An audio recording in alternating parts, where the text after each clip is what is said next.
આખરે મોડે પણ અમદાવાદ મહાનગરપાલિકા દ્વારા પલ્લવ બ્રિજની કામગીરી પૂર્ણ કરવામાં આવી છે।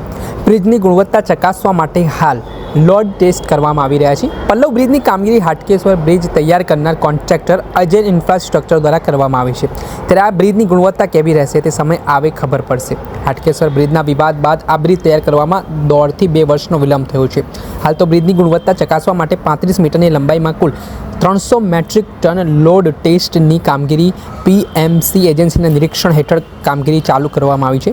શહેરના 132 ફૂટ રિંગ રોડ પલ્લવ અને પ્રગતિનગર જંકશન પર 930 મીટરથી વધુ લાંબો 4 લેન સ્પ્લિટ ફ્લાયઓવર બ્રિજ 117 કરોડના ખર્ચે contractor Ajay infrastructure private limited કંપનીને આપવામાં આવી છે। તે બ્રિજના સુપર ઇન્ફ્રાસ્ટ્રક્ચરની કામગીરી પૂર્ણ કરવામાં આવી છે। હાલમાં અંડર સ્પેસ તેમજ બ્રિજના ફિનિશિંગની કામગીરી ચાલી રહી છે। આગામી મે માસમાં બ્રિજ વાહન વ્યવહાર માટે ખુલ્લું મુકાય તેવી શક્યતા વ્યક્ત કરાઈ રહી છે। ત્યારે મામલે શું કહી રહ્યા છે રોડ એન્ડ બિલ્ડિંગ કમિટીના ચેરમેન જયેશ પટેલ તે સાંભળી લો।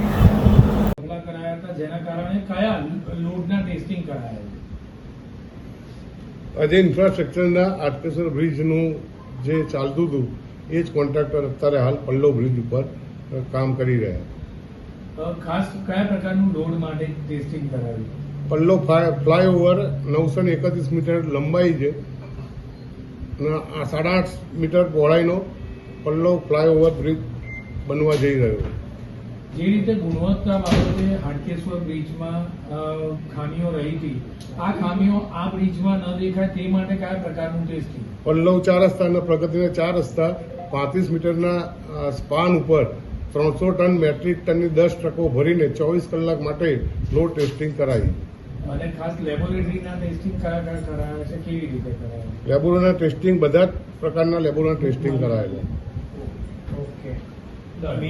આપે સાંભળ્યા હતા રોડ એન્ડ બિલ્ડિંગ કમિટીના ચેરમેન જયેશ પટેલ। તેમણે આ મામલે મહત્વની માહિતી આપી છે। આગામી દિવસોમાં આ પલ્લવ બ્રિજ છે તે લોકો માટે ખુલ્લો મૂકવામાં આવશે। ખૂબ જ મહત્વપૂર્ણ બ્રિજની કામગીરી માનવામાં આવી રહી છે, પરંતુ જે વિવાદિત કંપની છે અજય ઇન્ફ્રાસ્ટ્રક્ચર લિમિટેડ કંપની, તેને આ ફરી બ્રિજની કામગીરી સોંપવામાં આવતા અનેક પ્રકારની ચર્ચાઓ વેગવાન બની છે।